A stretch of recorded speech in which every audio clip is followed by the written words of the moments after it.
প্রভু আমারে ফুলের গাড়ে শালম আমার বন্ধু মানুষ আমারে পাঠাইছে, সৌদি আরবে পাঠাইছে, পাঠাইয়া আমার জীবনটারে নষ্ট করে দিছে গো প্রভু। এমন বেঈমানের ঘরের বেঈমান।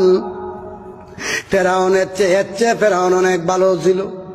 ফেরাউন দিনের বেলা দুদি ক্ষুধা দাবি করত, রাতের বেলা গভীর জঙ্গলে গিয়া বলতো, আল্লাহ আমি জানি তুমি ক্ষুধা, কিন্তু মানুষে আমারে ক্ষুধা কইলে ভাল লাগে,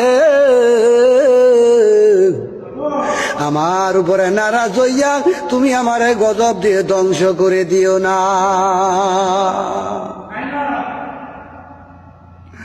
আল্লাহ এর মতন বেঈমান, এর মতন বাটপার দুনিয়াতে নাই।